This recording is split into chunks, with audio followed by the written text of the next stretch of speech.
Dear friends, you are welcome to Historia. Historia പുതിയൊരു ക്ലാസ്സിലേക്ക് നിങ്ങൾക്ക് എല്ലാവർക്കും സ്വാഗതം.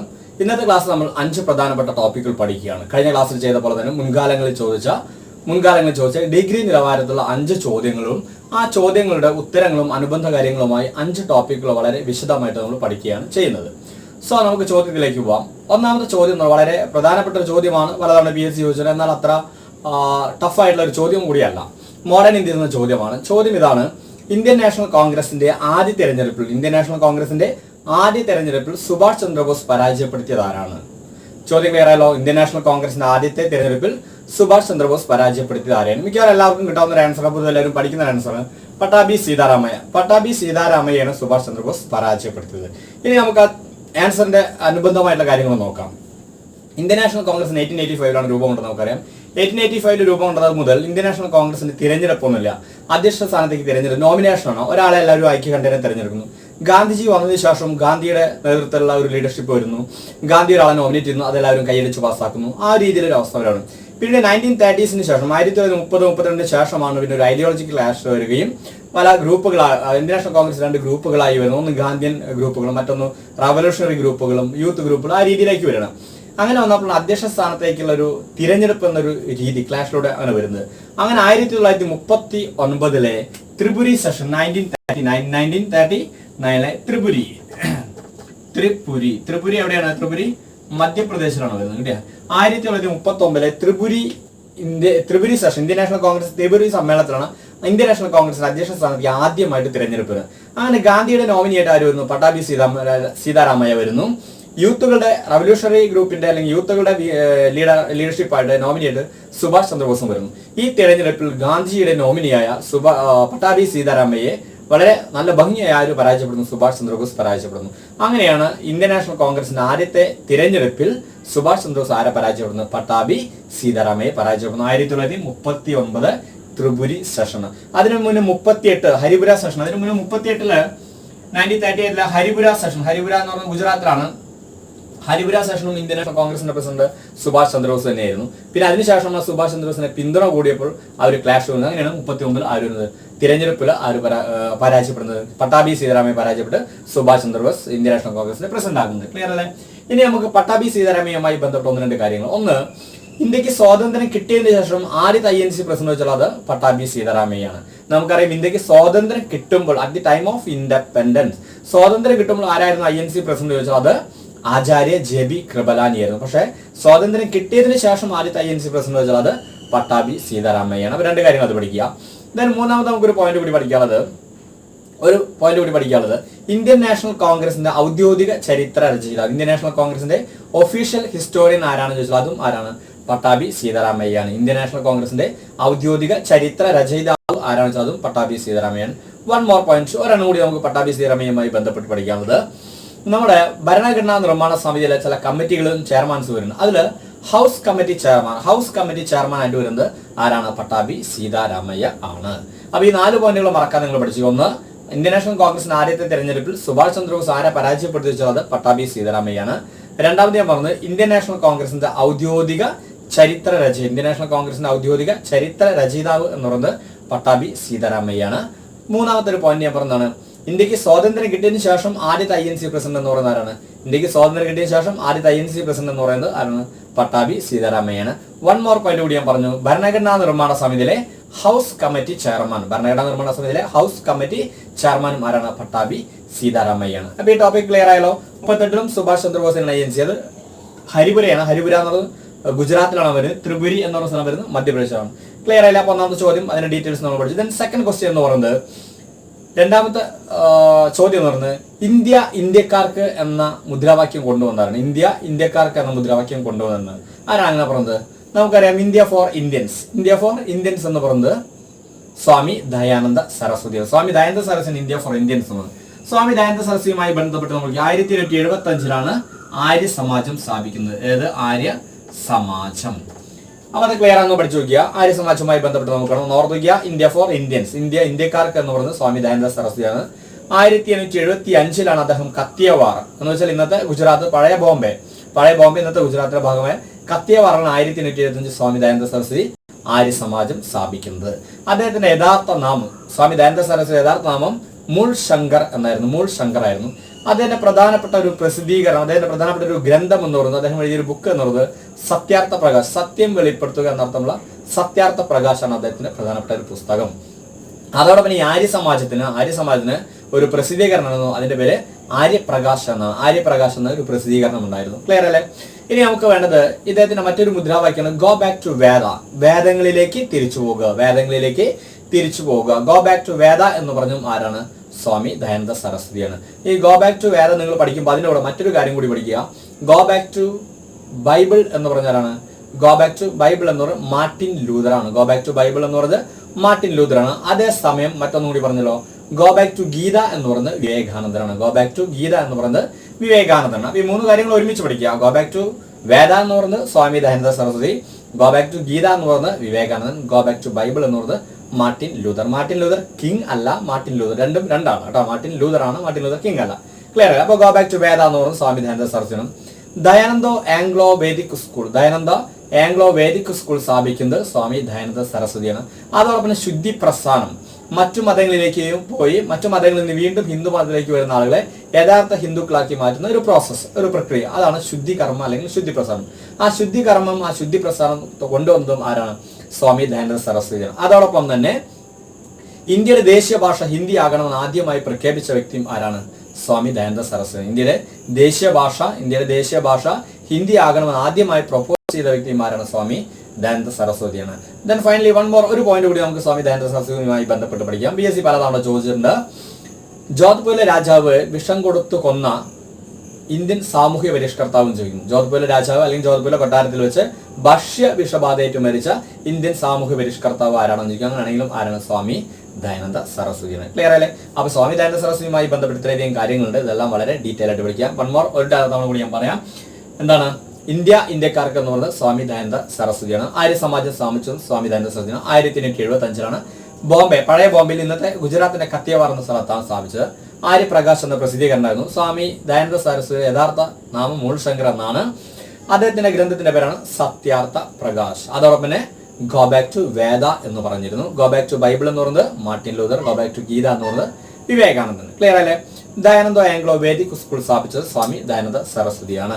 അതോടൊപ്പം തന്നെ ശുദ്ധി പ്രസ്ഥാനം, ശുദ്ധി കർമ്മം തുടങ്ങിയ പ്രക്രിയകൾ, ആ പ്രോസസ്സ് കൊണ്ടുവന്നതും അതിന്റെ പ്രസ്ഥാനം കൊണ്ടുവന്നതും സ്വാമി ദയാനന്ദ സരസ്വതിയാണ്.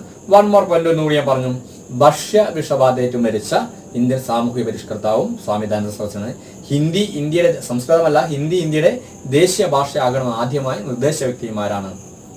സ്വാമി ദയാനന്ദ സരസ്വതിയാണ്. ക്ലിയർ ആയല്ലേ? അപ്പൊ നമ്മുടെ 2 ചോദ്യങ്ങൾ. ദെൻ മൂന്നാമത്തെ ചോദ്യം എന്ന് പറയുന്നത്, മൂന്നാമത്തെ ക്വസ്റ്റ്യൻ എന്ന് പറയുന്നത് ചാന്നാർ ലഹള നടന്ന വർഷമാണ്. ചാന്നാർ ലഹള നടക്കുന്ന വർഷം 1859 ചാന്നാർ ലഹള 1859 നമ്മുടെ തിരുവിതാംകൂർ, പ്രത്യേകിച്ചും തെക്കൻ തിരുവിതാംകൂർ ഭാഗത്ത് നടന്ന ഒരു സമരമാണ് ചാന്നാർ ലഹള. അല്ലെങ്കിൽ ഇതിന് മറ്റൊരു പേരാണ് മേൽമുണ്ട് കലാപം എന്ന് പറയും. എന്താ പറയാ?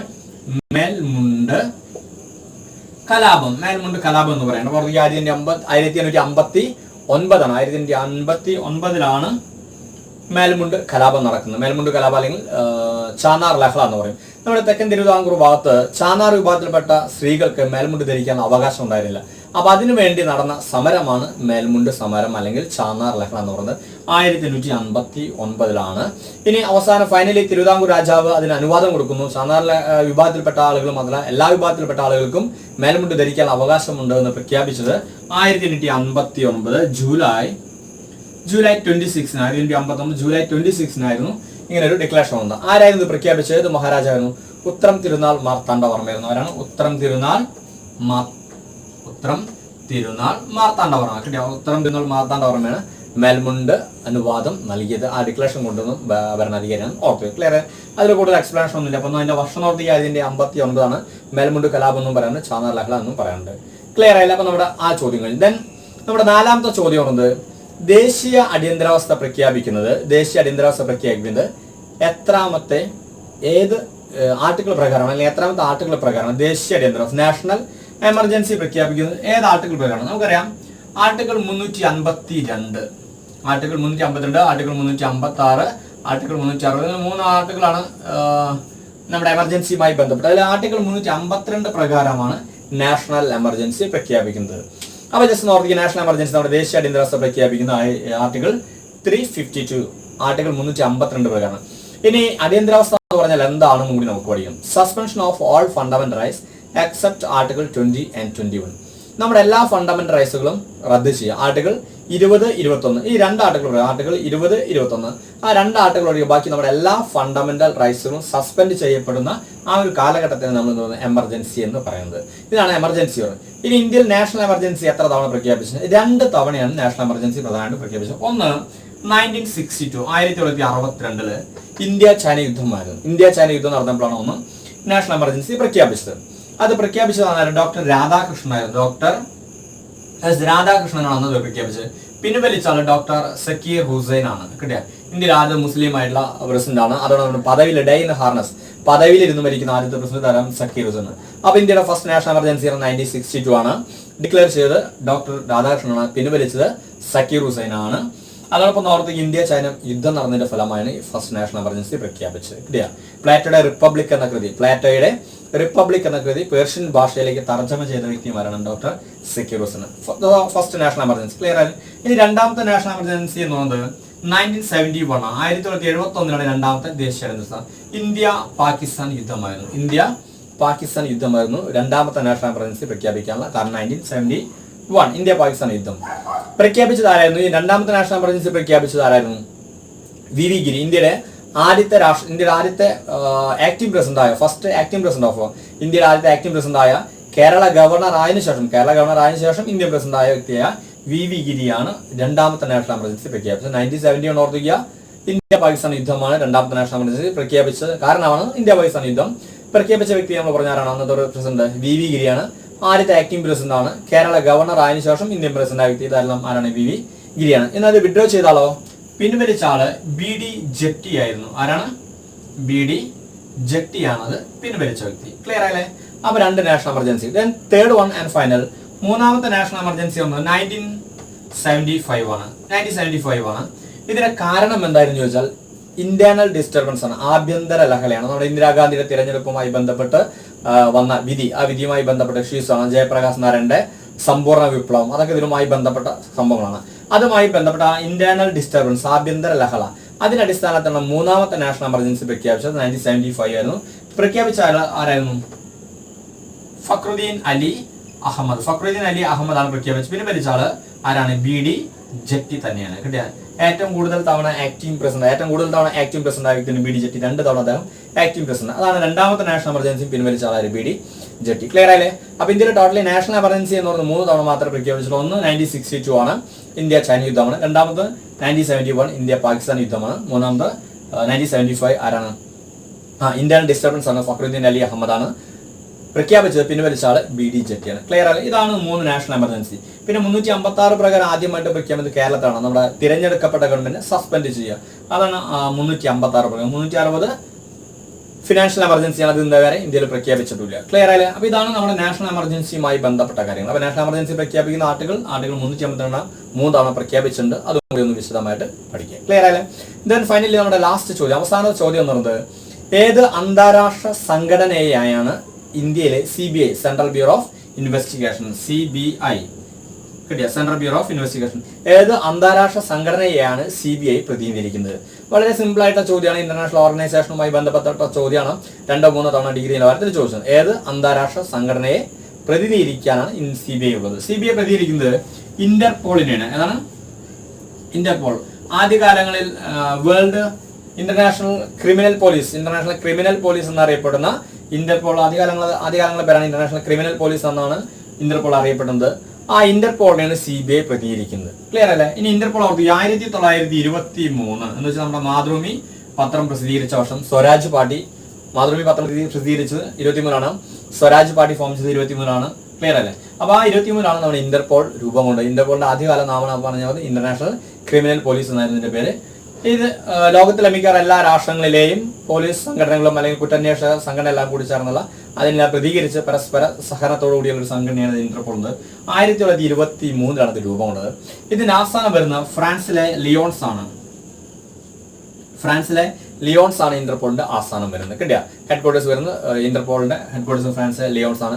ഫ്രഞ്ച്, അറബിക്, സ്പാനിഷ് ഇതൊക്കെ അതിന്റെ ഔദ്യോഗിക ഭാഷകളാണെന്ന കാര്യം കൂടി ഓർത്തേക്ക് ഇത്ര ഇന്റർപോളുമായി ബന്ധപ്പെട്ട് പഠിക്കണം. അപ്പോൾ ഓർത്തിക്കുക CBI അല്ലെങ്കിൽ സെൻട്രൽ ബ്യൂറോ ഓഫ് ഇൻവെസ്റ്റിഗേഷൻ എന്ന ഇന്ത്യൻ സംഘടന, ഇന്ത്യയുടെ ആ ഒരു അന്വേഷണ ഏജൻസി, അത് ഏത് അന്താരാഷ്ട്ര സംഘടനയാണ് പ്രതിനിധിച്ചത്? ഇന്റർപോൾ ആണ്.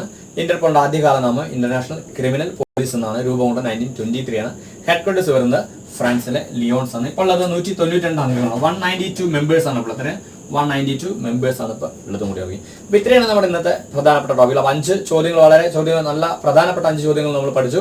ആ ചോദ്യങ്ങളുടെ വളരെ ഡീറ്റെയിൽ ആയിട്ട് നമ്മൾ 5 ടോപ്പിക്കുകളും വളരെ ഭംഗിയായിട്ട് വിശദമായി പഠിച്ചു. ഇനി നിങ്ങൾക്ക് എന്തെങ്കിലും ഡൗട്ടുകൾ ഉണ്ടെങ്കിൽ നിങ്ങൾ താഴെ കമന്റ് ബോക്സിൽ കമന്റ് ചെയ്യുക, അല്ലെങ്കിൽ 9846298093 എന്ന നമ്പറിൽ നിങ്ങൾ കമന്റ് ചെയ്യുക. അപ്പോൾ നിങ്ങൾക്ക് വേണ്ട ഗൈഡൻസുകളും മറുപടിയും നൽകാം.